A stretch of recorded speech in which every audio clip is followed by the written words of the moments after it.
شیخ سراج رحمت اللہ علیہ اپنی کتاب المعام ظاہری اور باطنی علوم کے متعلق تحریر فرماتے ہیں کہ علم کی دو اقسام ہیں، ظاہری اور باطنی۔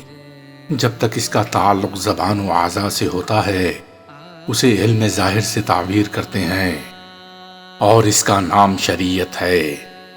مثلاً عبادات میں طہارت، نماز، روزہ، حج، زکوٰۃ وغیرہ، یا احکام میں طلاق، فرائض اور قصاص وغیرہ۔ جب شریعت پر اخلاص کے ساتھ عمل کا اثر ظاہر سے گزر کر قلب و نظر کا احاطہ کر لیتا ہے تو اس کو علم باطن کہتے ہیں یا طریقت سے موسوم کرتے ہیں۔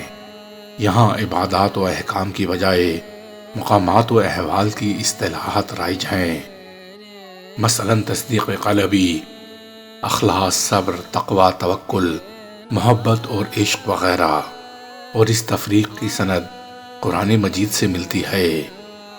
ارشاد ہوتا ہے پھر تمہیں اپنی ظاہری اور باطنی نعمتوں سے نوازا گیا۔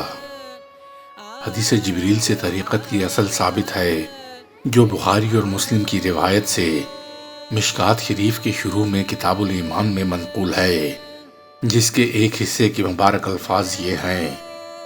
حضرت عمر بن خطاب سے روایت ہے کہ حضرت جبریل علیہ السلام نے ایمان و اسلام کی بابت سوال کرنے کے بعد عرض کیا، یا رسول اللہ صلی اللہ علیہ وآلہ وسلم، احسان کیا چیز ہے؟ آپ صلی اللہ علیہ وآلہ وسلم نے فرمایا، احسان یہ ہے کہ تو اللہ تعالیٰ کی عبادت اس طرح کرے گویا تو اس کو دیکھ رہا ہے، اور اگر تو اس کو نہیں دیکھ رہا تو کم از کم یہ بات ذہن نشین رہے کہ وہ تجھے دیکھ رہا ہے۔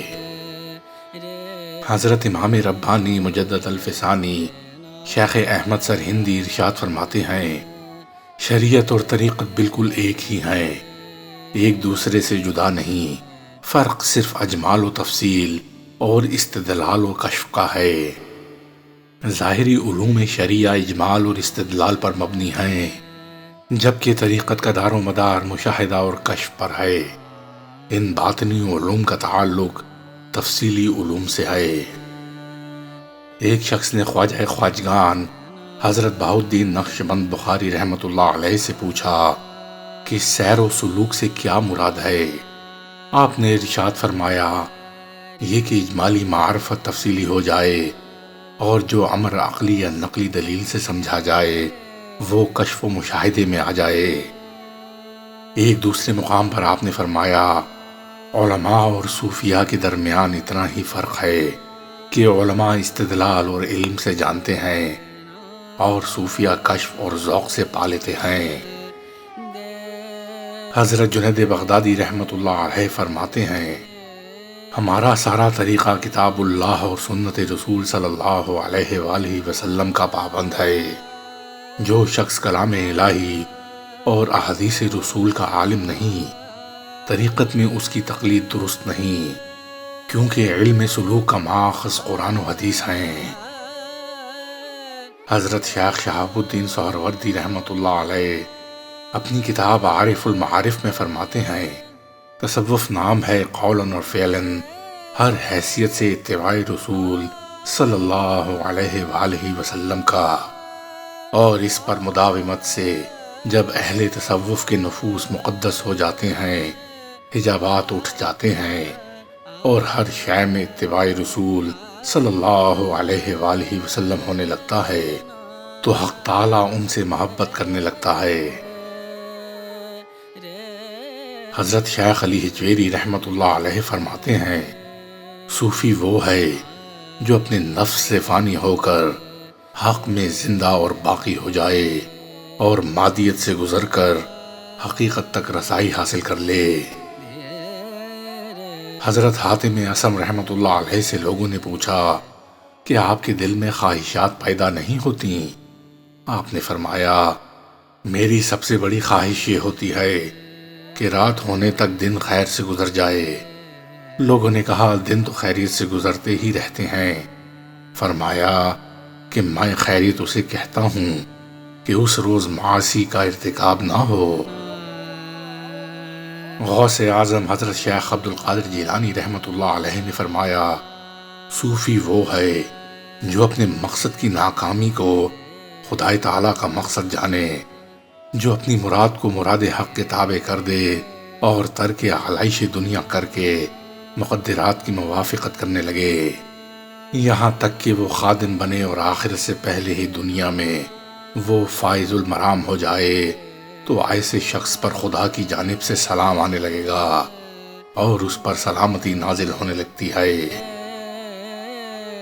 حضرت ابو الحسن نوری رحمت اللہ علیہ نے تصوف کی تعریف یوں بیان فرمائی ہے: اعتقادات صحیحہ اور فرائض و سنن کی پابندی کے ساتھ ساتھ تمام اخلاق رذیلہ سے اجتناب اور جملہ اخلاق فاضلہ سے متصف ہونے کو تصوف کہتے ہیں۔ حضرت ذوالنون مصری رحمت اللہ علیہ نے فرمایا کہ تمام نفسانی تعلقات سے الگ تھلگ ہو کر اللہ تعالیٰ کے حضور حاضر رہنے کو تصوف کہتے ہیں۔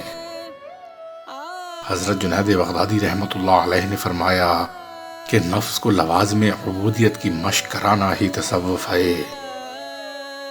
حضرت سری سختی رحمت اللہ علیہ کے نزدیک اخلاق حسنہ کا نام تصوف ہے۔ حضرت ابو حفص مدار نشاپوری رحمت اللہ علیہ کا قول ہے کہ ظاہر و باطن میں آداب شریعہ پر کار بند ہونے کو تصوف کہتے ہیں۔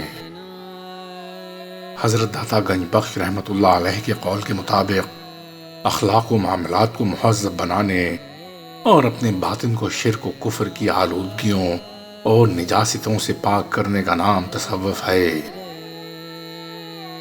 لفظ صوفی کے ماخذ کے متعلق بھی اولیاء کرام کی نظریات مختلف ہیں۔ بشر بن الحارث رحمت اللہ علیہ فرماتے ہیں کہ صوفی وہ ہے جس کا دل اللہ کی خاطر پاک صاف ہو۔ سید الطائفہ حضرت جنید بغدادی فرماتے ہیں کہ صوفی اس وجہ سے صوفی کہلاتے ہیں کہ ان کے اوصاف اہل صفا کے اوصاف سے ملتے جلتے ہیں۔ جو عہد رسالت میں تھے، یہ تعریف زیادہ موزوں ہے۔ کسی نے اس کو صفا یعنی صفائی سے مشتق کیا ہے، تو کسی نے اس کا تعلق یونانی لفظ صوف سے جوڑا ہے، جس کے معنی حکمت و دانش کے ہیں۔ ایک گروہ بشمول ابن خلدون اس رائے کے حامی ہیں کہ انہیں صوف پہننے کی وجہ سے صوفی کہا گیا، کیونکہ حضور سید عالم صلی اللہ علیہ وآلہ وسلم اون کا موٹا کھردرا کمبل اوڑھتے تھے، اس لیے عاشقان رسول صلی اللہ علیہ وآلہ وسلم نے بھی اسی لباس کو اختیار کیا ہے۔